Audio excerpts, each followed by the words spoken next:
Oke, Mas Roni, terima Ya, kasih ya, sudah menerima saya di sini.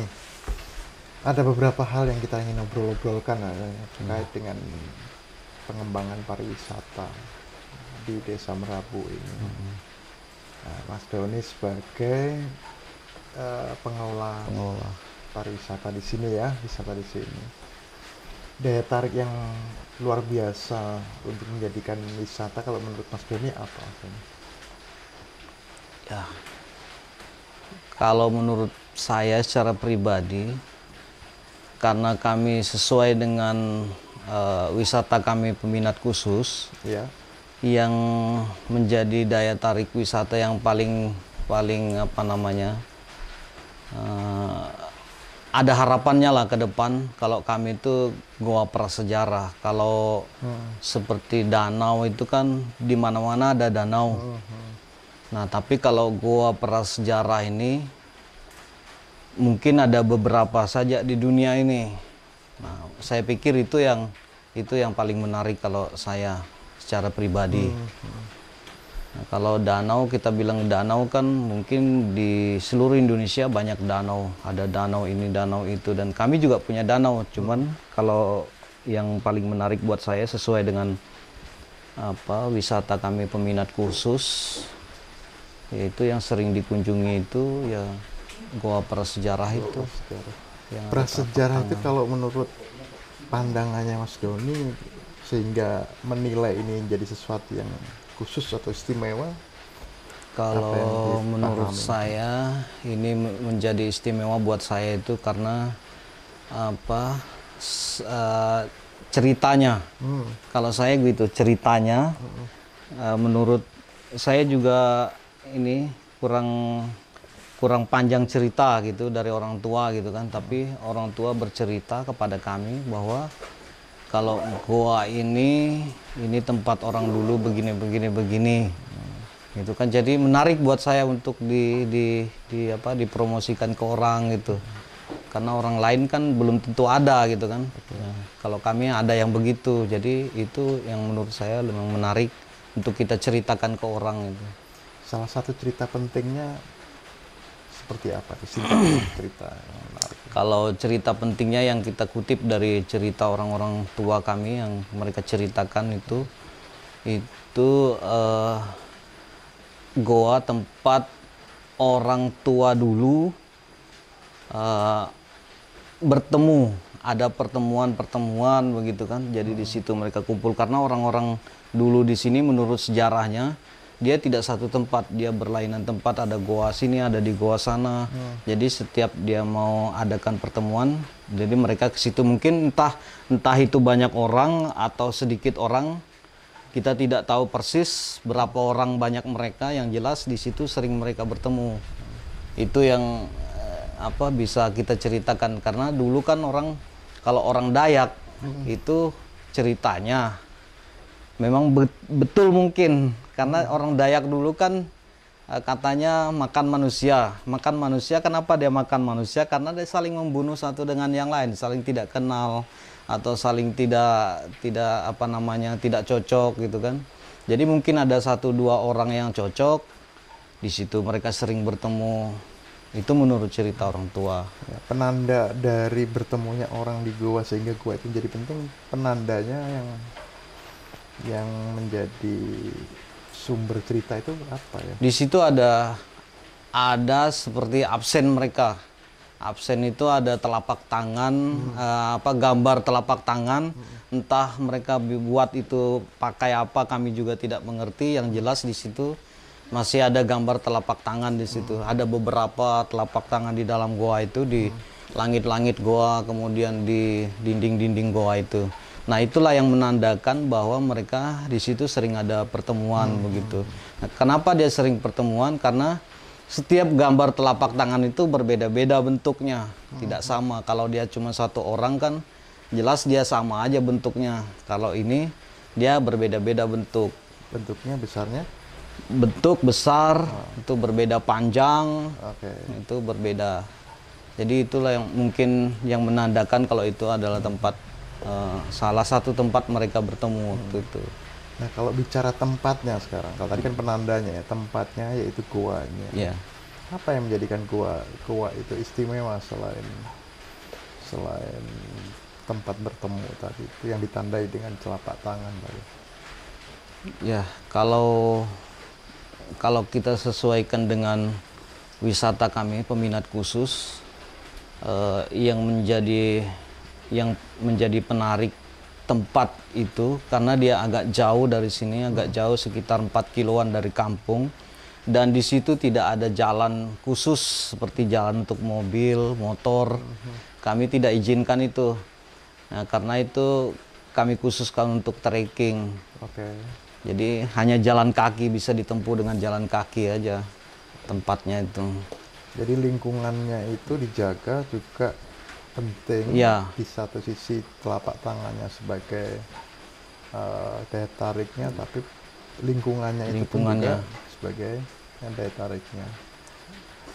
Nah, masyarakat di sini seperti apa melihat lingkungan goa dan lingkungan yang dimana goanya itu ada tambak telapak tangan, ada ya mungkin lingkungannya saya karena saya belum pernah ke sana ya. Iya.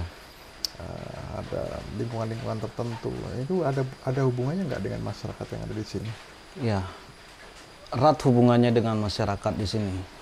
Kenapa saya katakan erat? Karena kami sudah komitmen dari awal bahwa lokasi ini tidak akan diganggu oleh siapapun. Nah, dari bapak, anak, atau mama sudah kita kasih pengertian semua bahwa lokasi ini jangan sampai diganggu. Dan kebetulan sampai hari ini juga tidak pernah ada yang mengganggu itu. Karena kami sering mengerti, saling mengerti lah dengan keadaan itu. Ini wisata kita dan ini perlu kita lestarikan, baik itu kayunya, jangankan kayunya Pak, rumputnya aja tidak pernah kami tebas. Rumputnya apalagi kayunya tidak pernah ditebang, ya, kecuali kalau dia rebas sendiri kan. Nah, itu. Jadi selama ini memang tidak ada yang pernah ganggu itu. Kami bersyukur kalau orang-orang di sini paham dengan hal-hal yang kami jaga gitu. Memang kami komitmen untuk menjaga itu semua, baik itu goanya, kelestarian hutan di sekelilingnya. Memang kami jaga itu Pak sampai sekarang. Nah, karena penting itu biasanya kalau orang atau masyarakat di sini menilai goa itu, menyebut goa itu kira-kira seistimewa apa sih gitu? Seberapa pentingnya lah gitu. Ya, seberapa pentingnya gitu. Ya, memang kalau kami orang awam ini yang tidak tahu apa-apalah, bisa dikatakan kami tidak paham dengan apapun, mungkin itu tidak ada artinya bagi kami ya, tidak ada artinya. Tapi kami berpikir lagi ke depan, kenapa tidak ada artinya sementara di tempat lain kalau kita dengar dan kita lihat semua apapun bisa berarti begitu. Nah, jadi orang-orang ya termasuk orang tua kita berpikir bahwa kenapa ini kita tidak jaga dan kenapa ini tidak kita perlihatkan sama anak cucu kita nanti, supaya mereka tahu nanti oh kita rupanya begini dulu gitu. Itu prinsip orang tua kita ya. Jadi turun ke kita juga kita berpikir begitu. Oh iya betul juga. Kalau saya rusak misalnya goanya atau hutannya, anak saya nanti mau lihat apa? Saya mau cerita apa sama dia? Kan tidak ada cerita lagi. Jadi mungkin itu yang membuat orang-orang itu tetap bertahan, tidak ada yang mau mengganggu dan tidak ada yang mau merusak di sana. Ya, tetap seperti dulu lah di situ. Nah, tadi itu diceritakan ke anak cucu ya, supaya tidak hilang cerita itu, untuk menjaga terus. Nah, yang sudah dilakukan untuk menjaga terhadap menjaga goa terhadap kepentingan di luar, itu kira-kira ada yang diupayakan gitu? Untuk kepentingan di luar maksudnya? Kan ada orang-orang di luar kan juga punya kepentingan. Oh iya. Nah, kan begini Pak, kami yang pengelola goa ini, kami juga punya jupel di situ yang untuk mengurusinya. Tapi kalau ada tamu mau ke sana, dia kepentingannya apa dulu? Kami harus tanya itu kepentingannya apa, kemudian dia berapa lama di sana, dan apa yang dia bawa. Karena memang kami jaga, Pak. Satu hal yang kami jaga itu, dia tidak pergi ke sana itu tidak boleh membawa hal-hal yang bisa melengket di sana. Contoh misalnya cat, spidol, karena itu akan merusak pemandangan di dalamnya nanti. Nah, kalau itu sudah rusak kan cerita kami tidak ada nanti untuk anak cucu kami. Makanya itu kami jaga. Kalau tamu mau ke sana kepentingannya apa dulu? Kalau hanya mau berwisata berapa lama? Kalau dia bilang saya mau bermalam 1 malam, oke, boleh bermalam, tapi jangan di goanya. Ada tempat khusus untuk bermalam. Gitu. Nah, kalau bermalam di goanya kan jelas mengganggu, Pak. Mengganggu di dalam itu bisa merusak gambar-gambar di dalamnya. Kita tidak tahu, tamu ini kan banyak tangan, banyak orang, banyak tangan, banyak pikiran. Ya, karena begitu khawatirnya atas kerusakan sehingga ada peraturan lah, ya, petunjuk-petunjuk untuk berkegiatan di sana. Ya. Tapi di sisi yang lain, apa yang membuat goa ini selain gambar tangan tadi, mungkin ada sesuatu yang juga bisa memiliki daya tarik yang unik untuk tamu itu atau wisatawan itu juga tertarik selain sejarah tadi itu? Ya, kalau wisata peminat khusus, mereka tertariknya ke sana itu yang pertama itu ya gambar telapak tangan tadi.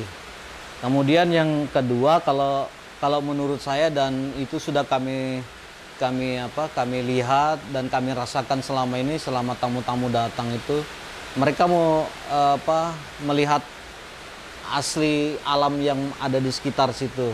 Apakah masih seperti alam yang asli atau sudah dibuat-buat?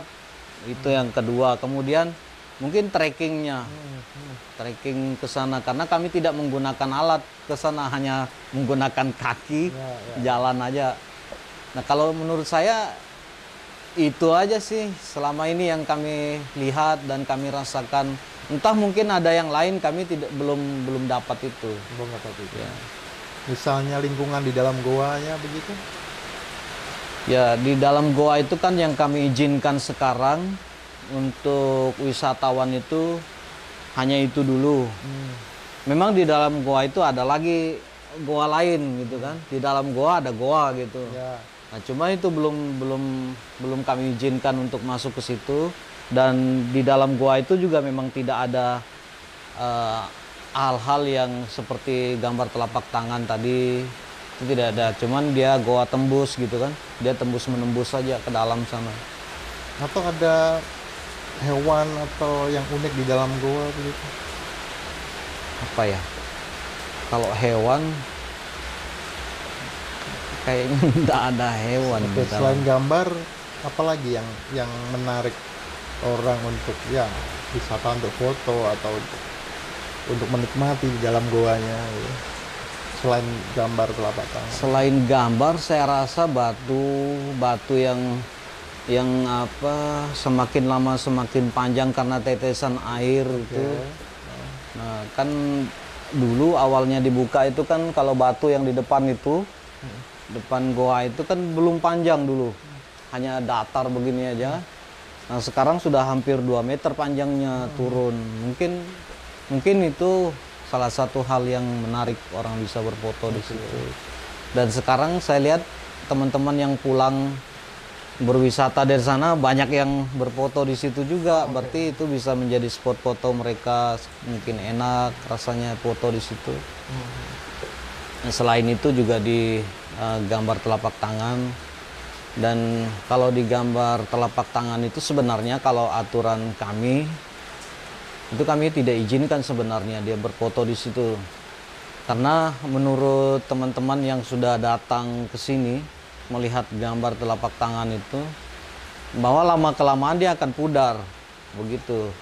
Jadi makanya kami izinkan itu hanya dari jauh saja, kalau boleh berfoto dari jauh saja, tidak boleh terlalu dekat. Dan di dalam goa itu sudah kami buat pembatas dari dinding ke dinding. Ada pembatasnya, dia hanya bisa jalan di tengah aja, nggak boleh ke pinggir. Oke, oke. Karena memang ya bagaimana ya, itu kami simpan cerita untuk anak cucu kami nanti. Cerita yang paling cerita yang paling diingat tentang goa itu yang kaitannya dengan gambar itu, cerita seperti apa singkatnya gitu? Kalau saya secara pribadi, karena orang tua sering cerita sama saya, yang saya ingat cerita tentang goa itu, ya seperti yang saya sampaikan tadi, kalau itu adalah tempat nenek moyang kita dulu bertemu dan bercerita, mungkin berbincang-bincang atau apa namanya, ngobrol tentang kehidupan mereka di dalam batu, karena mereka hidupnya di goa-goa kan Pak.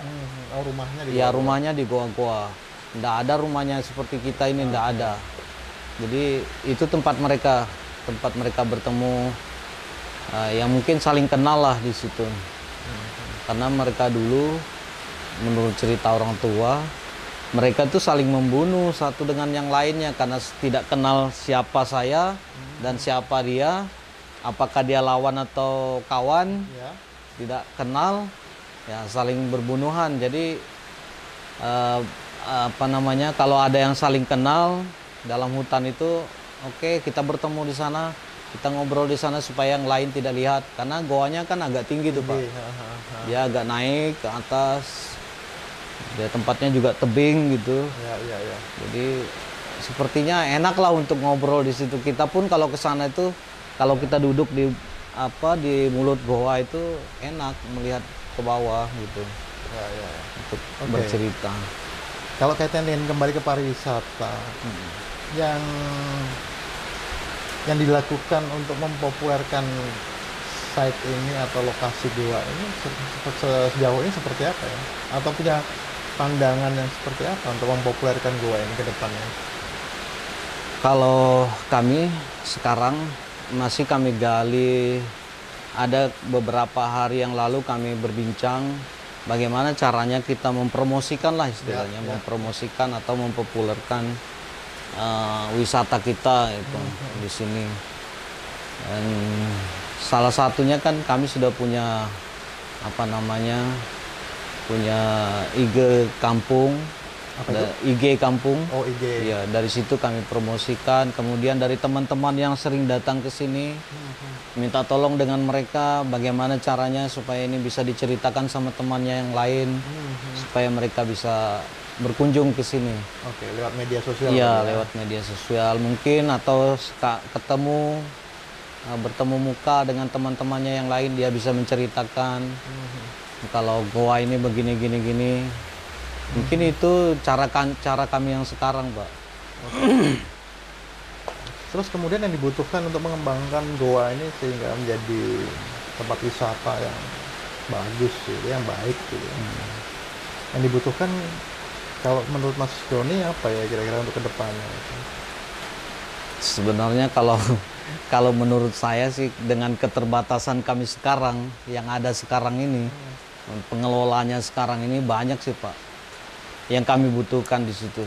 Pertama, kami memang butuh orang yang profesional tentang wisata itu. Nah sekarang kan kami buka wisata itu dengan apa adanya kami gitu kan. Dan kami juga tidak begitu mengerti bagaimana wisata ini sebenarnya.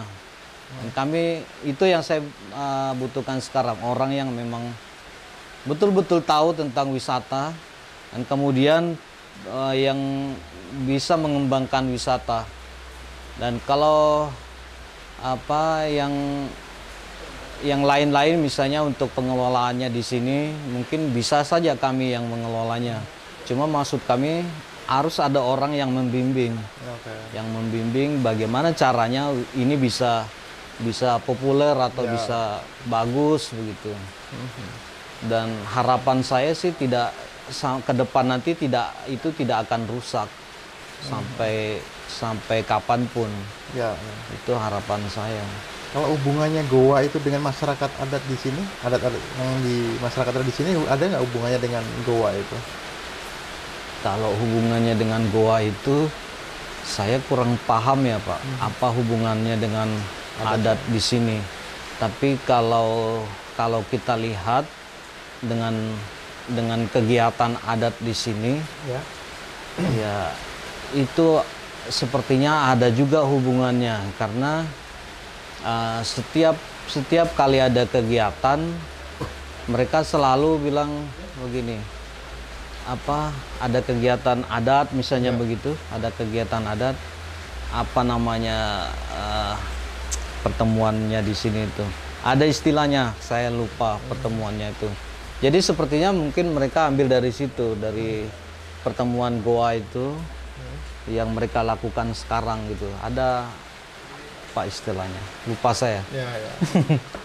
Oh, di adat itu ada hubungannya juga dengan goa itu. Iya, cuman yang begitu erat dengan adat dengan goa ini saya kurang tahu pasti apa yang Kalau dalam kegiatan-kegiatan adat itu tersebutkan tentang posisi goa itu, tentang nama goa itu gitu.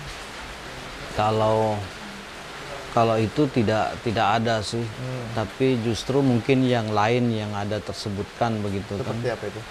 Yang lain itu. Contoh misalnya sejarah kepahlawanan mereka dulu. Oke, cerita-cerita kepahlawanan ya. Ya, orang yang apa ya, yang pahlawannya di sini gitu kan. Ada cerita mereka di situ tuh sama kita. Cuman kalau kita yang sekarang kan tidak terlalu hafal dengan cerita mereka. Nah, itu aja sih yang sering mereka ceritakan dan kemudian itulah orang yang sering keliling di daerah sini dulu katanya begitu. Dan goa itulah tempat dia memanggil teman-temannya supaya berkumpul di situ. Oke. Begitu. Itu sih yang sering mereka sebut apa namanya lupa saya. Selain itu ada peninggalan-peninggalan yang lain di dalam goa itu? Nggak ada sih Pak, cuman telapak tangan itu aja. Telapak tangan ya, Ya. purba itu ya. Ya. Nah, terus kalau dengan aktivitas masyarakat ini, yang sekarang ini, saya anggap masyarakat itu berarti orang-orang warga di Merabu ini ya, Ya. dalam kegiatan keseharian, ya, sehari-hari gitu. Terus sebenarnya ada nggak sih hubungannya dengan Gua Batu itu? Kegiatan sehari-hari kalau saya lihat sih belum ada Pak anunya yang sekiranya ada hubungannya dengan goa itu kan. Nah cuman mungkin kegiatan ekonomi Ya, mungkin ada. seperti apa itu? Contoh misalnya kalau ini kan orang masyarakat ini kan sering ke goa Pak, cuman bukan di goa itu, ada goa-goa lain yang mereka datangi gitu kan. Karena di sana ada sarang burung waletnya. Ada burung itu ya. Nah, jadi mereka juga lewat goa itu juga sebenarnya sih. Pergi pulang lewat di situ. Jadi yang melihat goa itu ada unsur ekonominya, yaitu burung ya, Iya. burung. Itu yang hubungannya masyarakat di sini, aktivitasnya yang ada keterkaitan dengan goa itu Iya. ada di waletnya itu. Ya waletnya. Kalau dengan peninggalan prasejarahnya sepertinya nggak ada. Kalau dengan peninggalan prasejarahnya kayaknya belum ada saya lihat sih Pak. Nggak tahu lah kalau nanti ke depan karena beberapa tahun ini kan kegiatan adat di sini tuh tidak begitu aktif. Jadi kurang saya lihat ada kegiatan adat yang ada hubungannya dengan goa prasejarah ini. Tapi pernah dulu tahun 2017 itu ada kegiatan adat di sini. Itu sepertinya itu yang saya lihat ada hubungannya dengan goa itu. Seperti apa itu? Ya, kan mereka berkumpul Pak, berkumpul melingkar begitu. Ya, ya. Dan apa namanya ada ritualnya mereka di situ. Saya kira itu yang berhubungan dengan goa itu tadi karena mungkin begitulah mereka di goa dulu gitu kan, yang mereka tahu gitu. Waktu ritual adat di sini itu, ya mereka kumpul itu menyebutkan nggak yang namanya goa itu, batu itu. Kalau mereka sudah berkumpul begitu Pak, bahasanya sudah lain Pak. Kita nggak ngerti sudah. Bahasanya bahasa orang-orang tua ya. Iya, bahasanya sudah bahasa orang tua kan. Jadi Iya, kita iya, iya. nggak ngerti sudah apa yang dia katakan dan apa yang dia sebut juga kita tidak ngerti paham ya. sudah. Oke, sekarang berarti kita ngambil yang agak yang Mas Doni tahu deh, manfaat terpenting dari goa itu kalau untuk kondisi sekarang ini seperti apa? Kalau manfaatnya yang terpenting buat masyarakat di sini, kalau menurut saya yang bermanfaat, yang manfaatnya itu mungkin tentang ekonomi kami Pak. Enggak, seperti apa tuh? Kalau ekonomi itu saya katakan begini, karena di sini kan di Merabu ini salah satu kampung di Kabupaten Berau yang tidak ada perusahaan di sekitarnya. Baik itu perusahaan kayu, perusahaan sawit, dan tambang tidak ada di sini Pak. Jadi salah satu tempat kami mencari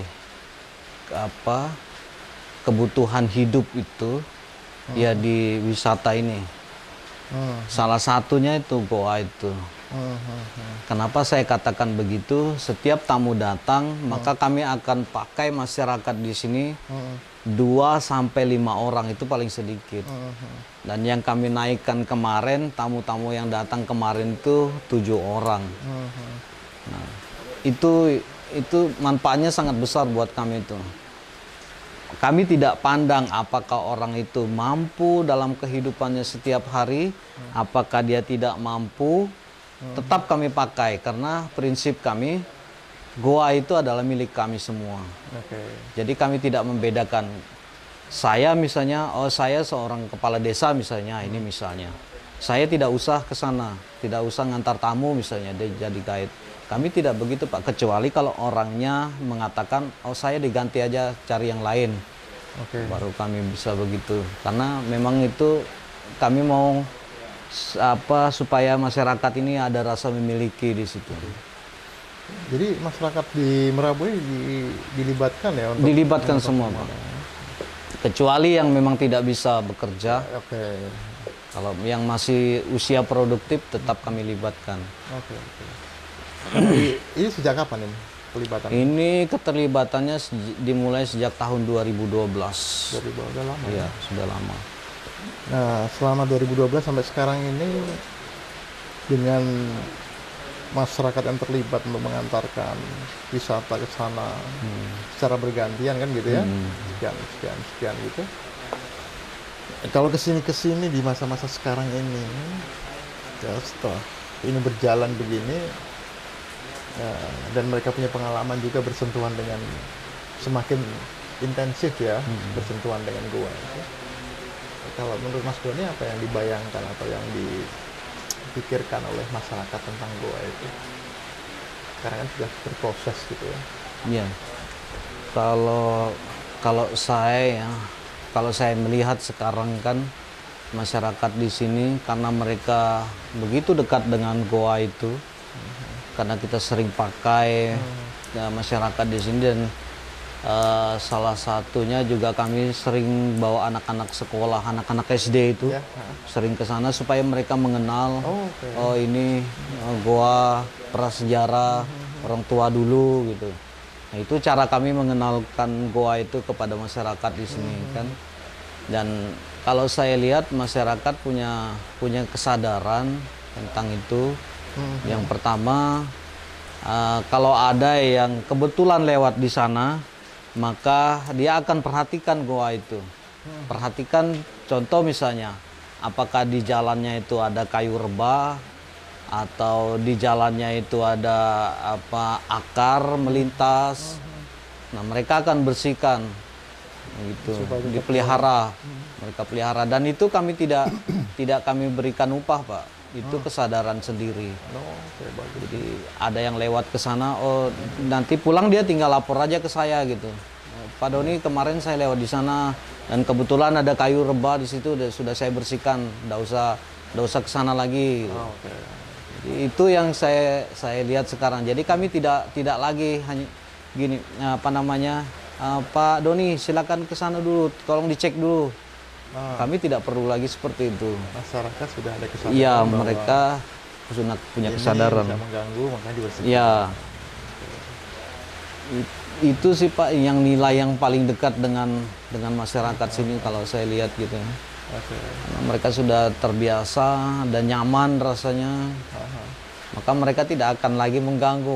Bahkan mereka ikut memeliharanya seperti kita juga gitu. Tapi tentunya dengan banyaknya perhatian-perhatian yang diberikan terhadap goa ini, baik itu wisatawan atau yang lain-lain gitu, nah, bagaimana itu ke depannya Mas Doni sebagai salah satu pengelola goa ini, dengan semakin marak loh kira-kira begitu, kira-kira yang dibayangkan nanti akan seperti apa tuh? Kalau menurut saya ya, kalau ini kedepannya semakin banyak orang akan datang, misalnya akan banyak orang datang, dan saya secara pribadi memikirkan kalau ini kami banyak ke ekonomi rumah tangga kami Pak, berpikirnya itu mungkin ekonomi rumah tangga bisa apa namanya, bisa naik lah atau bertahan begitu, paling tidak lah itu bertahan. Karena saat-saat tamu datang itu kami senang kalau ada tamu datang, karena setiap rumah yang bisa kami gunakan untuk homestay, kami gunakan untuk homestay. Dan teman-teman masyarakat yang di kampung yang bisa kami gunakan untuk bekerja, kami gunakan untuk bekerja.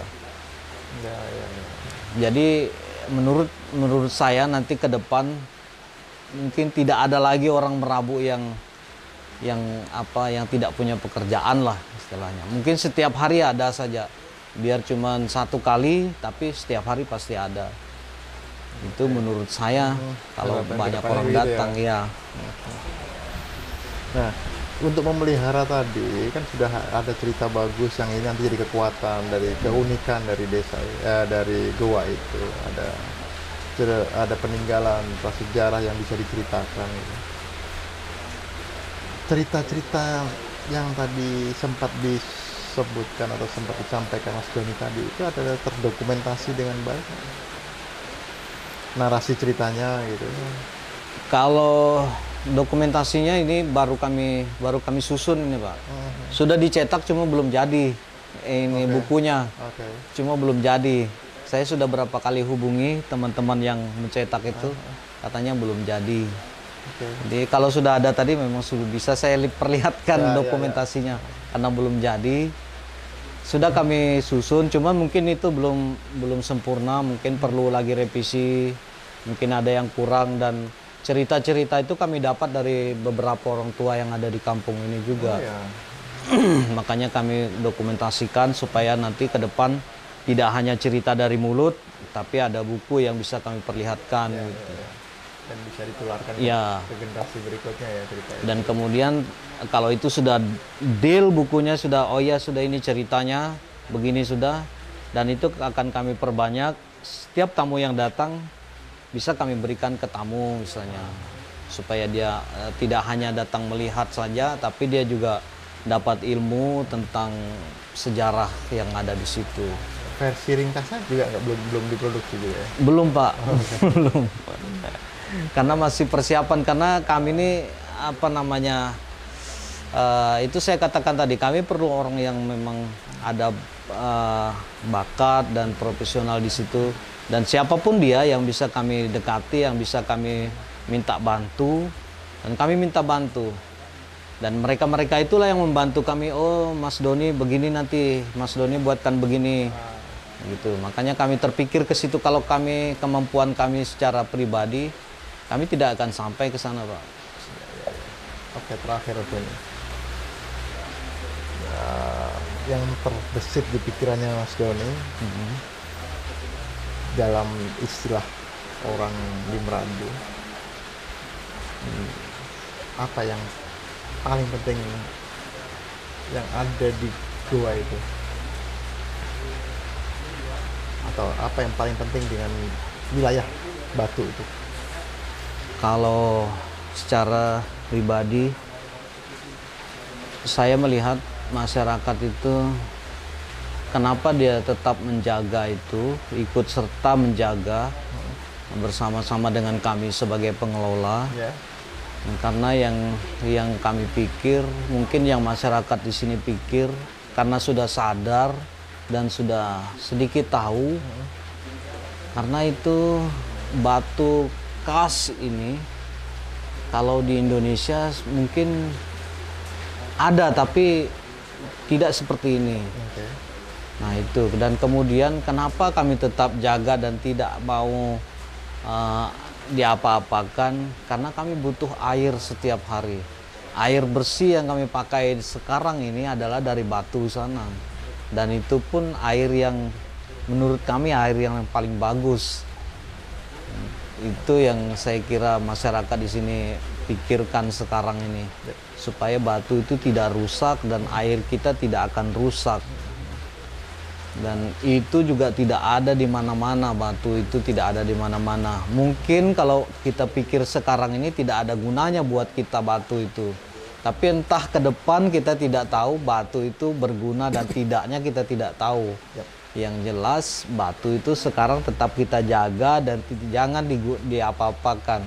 Itu kan komitmen orang di sini, Pak. Jadi ya kita yang mengurus wisata ini, kami juga berpegang dengan apa yang mereka sampaikan, karena kami yakin kalau mereka sudah bicara seperti itu, mereka turut menjaganya. Itu yang kami rasakan sekarang ini. Oke, Mas Doni, terima kasih. Ya, Luar sama-sama. biasa ceritanya. Terima kasih.